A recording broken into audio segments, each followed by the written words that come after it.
네, 안녕하세요. 예스맨입니다. 여러분들의 구독과 좋아요로 이 채널이 유지되고 있습니다. 영상 속도는 1.5배를 추천드리는 바이고요. 이번에도 어떠한 소식이 나왔는지 같이 한번 내용을 보도록 하겠습니다. 2월 채용 공고 전월 대비 증가했다라는 소식과 그리고 클리블랜드의 연은 총재 또한 3월 고용 지표가 매우 긍정적이지만 여전히 고용 개선이 필요하다라는 이야기를 꺼내기도 했습니다. 그리고 글로벌 소식 중에 IMF가 2021년도 세계 경제 성장률 전망치를 상향 조정했다라고 되어져 있는데요.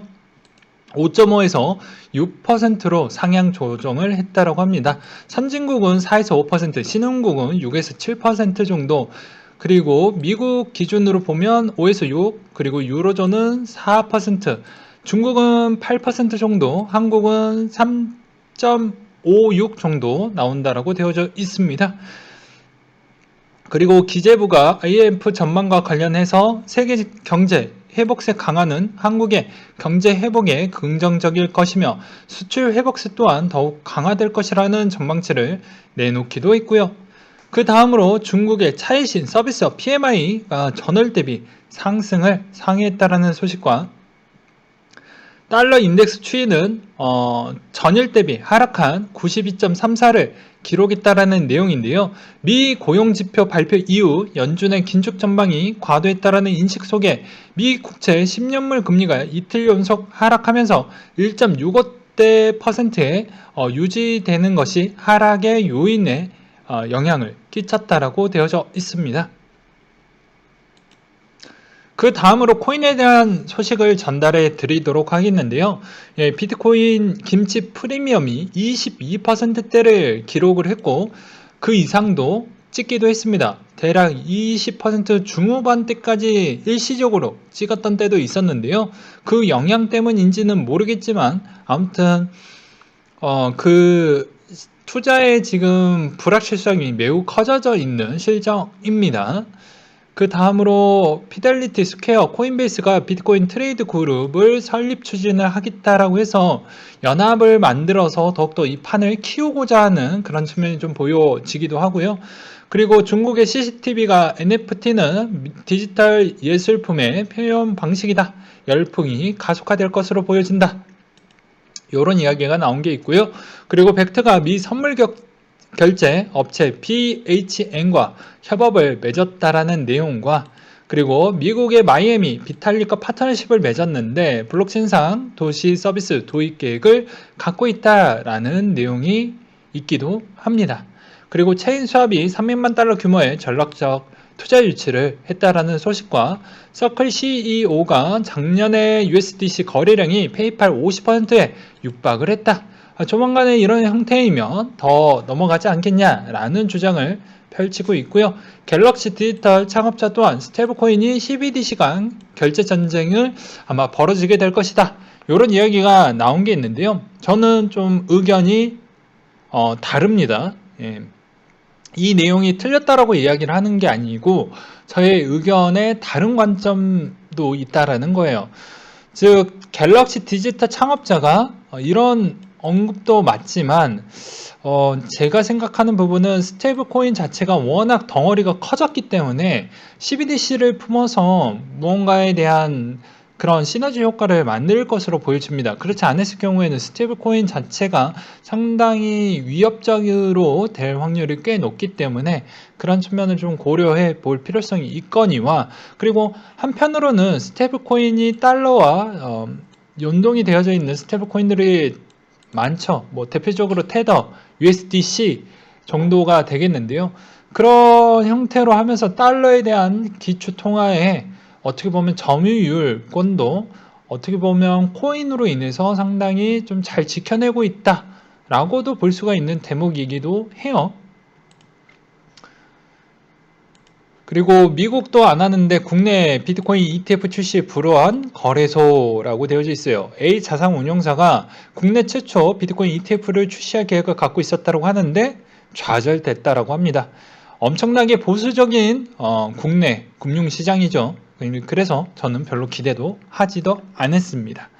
그렇기 때문에 이 점을 참고하셨으면 좋겠고요. 한국거래소에서는 펀드에 대한 허가를 내주지 않으면서 결국 상품 출시가 무산이 됐는데 통상 ETF가 상장하려면 이 점도 상식적으로 알고 계셔야 되겠죠. 거래소부터 신청, 심사, 허가 과정을 거쳐야 되며 거래소 측은 정보가 암호화폐 아직 현금 가치로 인정하지 않는 만큼 운용사 요구를 들어주기가 부담스러운 부분도 있었다라는 이야기가 있어요. 근데 좀 아이러니한 점이 세금은 또 그렇죠. 그리고 해외에서도 김치 프리미엄이 주목을 받고 있다라고 되어져 있는데요. 한 트위터를 통해서 나왔던 내용입니다. 5시간 만에 23% 정도 김포가 있었고 그 뒤에 갑작스러운 급락이 나오기 시작을 하면서 적게는 11%, 평균적으로는 지금 14에서 16 왔다 갔다 하는 것 같아요. 그래서 그 영향이 이번 김치 프리미엄과 연관성이 좀 있지 않겠냐라는 어떠한 주장이 나온 게 있고요. 그리고 비트코인 급락에도 웃는 두나무 업비트 1거래량 25조 신기록을 달리고 있다 라는 내용인데 여기서 중요 포인트만 짚고 넘어가도록 하겠습니다. 자, 여기서 중요한 포인트는 무엇이냐면요. 코스닥과 코스피의 양대 증시 1거래량을 더한 것과 같은 규모라고 되어져 있죠. 즉 어마어마하다 라고 설명을 드릴 수가 있게 되겠고요. 한편으로는 이렇게 또 볼 수 있는 대목입니다. 제가 수시로 계속 체크를 하고 있는 부분 중에 하나가 지금의 어떻게 보면은 업비트와 카카오 지갑이 계속 쓰고 있냐 안 쓰고 있냐 차이인데요. 지금 보면 평균적으로 4만 정도인데 최근에 이번 급락 사태로 오히려 2만 명이 더 늘었습니다. 그렇기 때문에 이 점도 참고하셨으면 좋겠고 일시적으로 업비트 자체에서도 약간의 문제가 있었는지는 모르겠지만 이렇게 많은 사람이 쏠리다 보니까 원화 입출금 및 원화계좌 등록 서비스 일시 중단 안내가 완료가 됐다라는 내용이 나오기도 했습니다. 즉 이 말은 그만큼 서비스 부분에 있어서 들어오는 충당 인원에 대한 그런 처리 과정이 생각보다 많은 인원들이 많이 대거 들어오면서 상당히 좀 힘들었다라는 측면을 알 수가 있는 대목이겠죠. 그리고 제가 해외에서도 국내 소식을 좀 많이 들어보는데 국내에서는 그냥 일상의 코인 이야기가 거의 대다수라고 합니다. 오히려 주식 이야기보다 코인 이야기를 너무 많이 한대요. 그래서 정말 코인이 대세구나. 그리고 그만큼 유저 폭도 많이 들어왔구나. 라는 점을 알 수 있었던 대목이었습니다.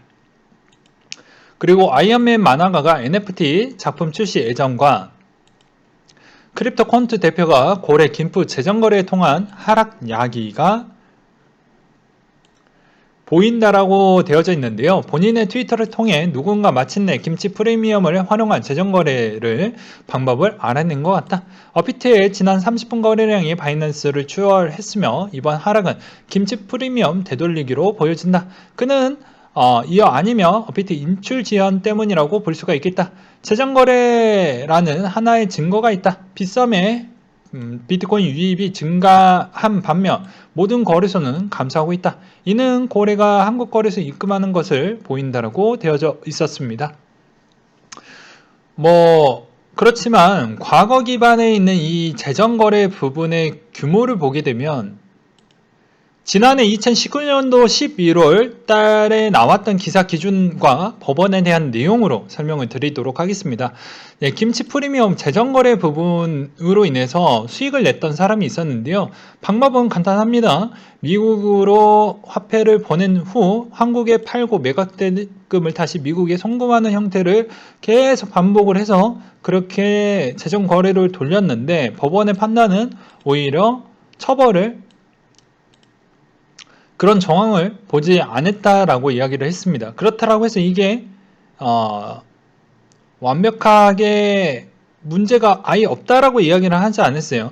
오히려 벌금은 낼 수 있다. 이런 이야기가 나왔습니다. 아무튼 판결은 첫 판결이었고 그리고 정부에 대한 정황과 이런 거를 종합적으로 고려를 했었을 때 이게 화폐라는 거를 인지하지 않고자 하는 그런 부분이 워낙 더 짙었기 때문에 아무래도 이런 판결이 나왔고요. 이 판례 부분이 앞으로 이런 재정 거래를 했다라고 해서 이게 무죄이다 이렇게 보기에는 좀 어려운 부분이 있습니다. 그래서 만약에 지금 시점에서는 어느 정도 기존 대비보다는 좀 규제가 더 명확해진 부분도 있고, 그리고 여기에서도 일부 과태료에 대한 언급도 있었기 때문에 이런 점을 좀 고려를 했었을 때는 재정 거래하기에는 좀 어려운 부분은 없지 않아 있을까 라고 생각이 들고요. 그리고 중국 같은 경우에는 재정 거래가 상당히 까다롭고 어렵고 힘듭니다. 그렇기 때문에 중국 같은 경우에는 하기가 매우 힘들고요. 미국이나 캐나다 쪽은 제가 확인이 아직 하려면 조금 더 시간이 필요하기 때문에 그 점은 조금 양해 부탁드리겠습니다. 그렇기 때문에 재정거래에 대한 문제점은 약간의 물음표라고 볼 수가 있겠고, 오히려 업비트 인출 지연에 대한 가능성 측면이 조금 더 높지 않을까라는 측면과, 그리고 제가 바라보는 시점이 하나가 더 있습니다. 그건 무엇이냐면 추가적으로 나왔던 소식 중에 하나인데요.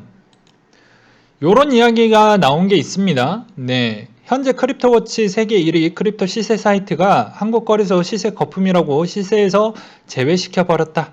근데 이게 뭐 꼭 한국만 이렇게 뭐 어떻게 보면 페널티를 주는 게 아니죠. 기존 대비보다 차가 컸던 부분은 원래 제외를 하고 그렇게 서비스를 했습니다. 그리고 해외 거래소에서 카드 결제된 거 전부 취소시켜버린 카드 사발 정부에서 조치가 내려온 거라고 한다. 그리고 전국 각 금은방, 금거래소 자금세탁방지법 수사 풀로 들어가고 있는 실정이고, 4월 6일 증권가 찌라시로 한국거래소 프리미엄 관련 규제가 있을 것이라는 내용이 나왔다. 이유는 5월 4일 공매도 개시일인데 욕을 많이 먹고 있는 실정이라서 아마 암호화폐 거래소를 제물로 바쳐서 그것을 어느 정도 좀 무마시키려고 하는 그런 썰이 저도 듣기도 했습니다. 그래서 그런 측면을 좀 봐야 되겠다라는 부분과, 그리고 자금 출처가 불분명한 부분에 있어서 세금 조사가 들어간다라는 것은 뭐 최근에 기사에 보기도 했어요. 그 다음으로 골드만삭스 CEO가 미국에서 비트코인 규제 방안 적극 진화할 것이다 라는 내용이 나온 게 있는데요. 현행 암호화폐 규제가 은행들을 가로막고 있다며 고객 수요가 증가하고 있어 암호화폐에 예의주시하고 있다.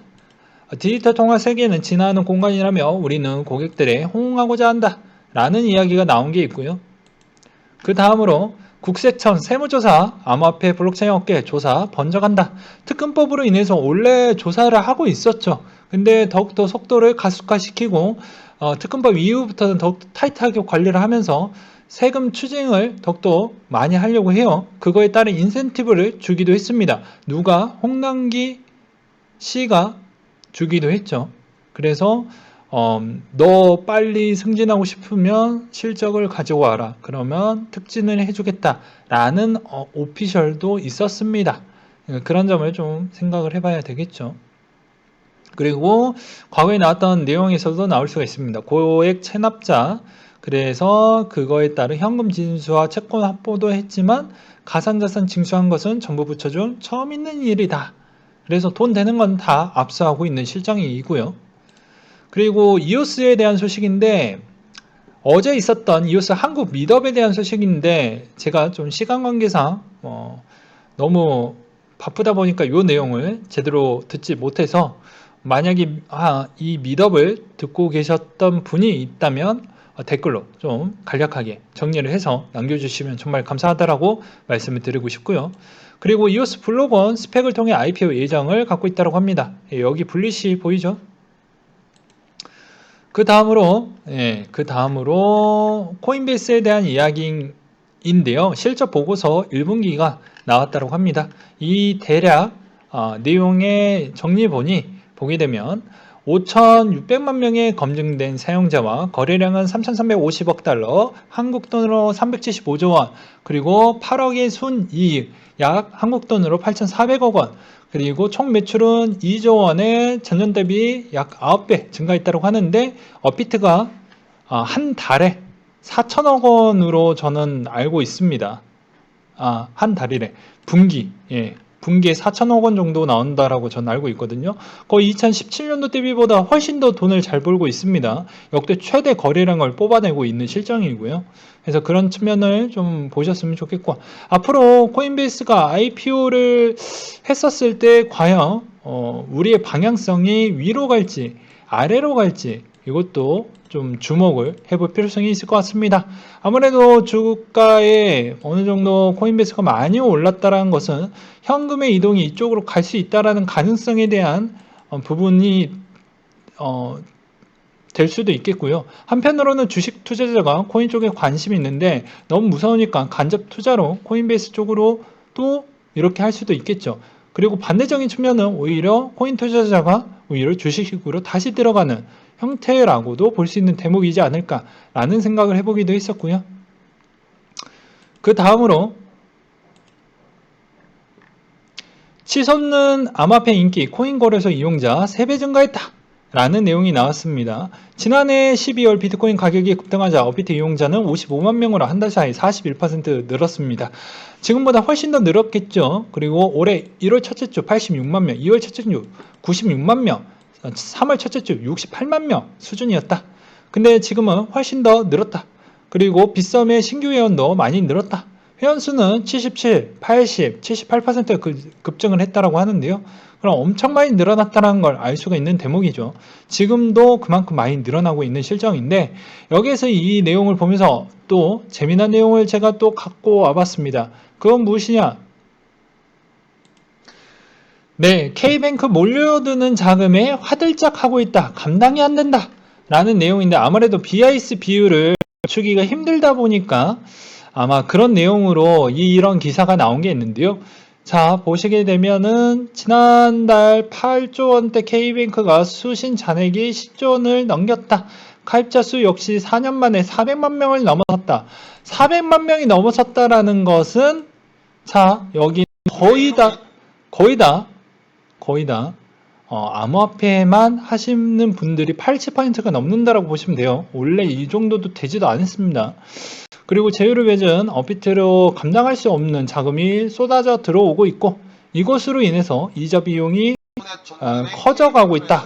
뭐 이런 내용이 있어요. 그래서 되게 양아치 같은 짓거리를 했는데요. K뱅크가 예금 금리를 낮춰버렸습니다. 예금이 급증해서 비상이 걸렸다라고 되어져 있어요.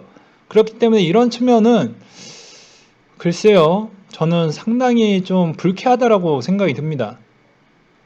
네. 어떻게 보면 우리에 대한 예치금 부분으로 장사하고 그런 이자 놀이를 하고 있는데 요거를 건드렸다라는 건 좀 제 입장에서는 납득하기가 좀 힘들다라고 생각이 들거든요. 그리고 장사가 이렇게 잘 되고 있는데 아무튼 좀 그래요. 네, 그렇다라는 이야기를 좀 드리고 싶었습니다. 네, 마지막으로 비트코인 도미넌스에 대한 언급을 좀 드리고 방송을 좀 마무리해 보려고 하는데요. 최근에 추세가 계속 내려가려고 하는 그런 추세를 계속 보여주고 있었습니다. 그러다가 지금 시점에서 어떻게 보면은 이 추세가 잠깐 쉬어가려고 하는 형태로 지금 말아 올리고 있죠. 말아 올리고 있는 실정입니다. 그렇지만 이 추세 자체가 단기 4월달 부분에 보았을 때 계속 반등이 나오긴 하겠지만 도미넌스가 반등이 나오게 되면 당연히 알트코인은 별로 좋지는 않겠죠. 자금의 수급 자체가 BTC 마켓에서 비트코인 쪽으로 다 쏠리기 때문입니다.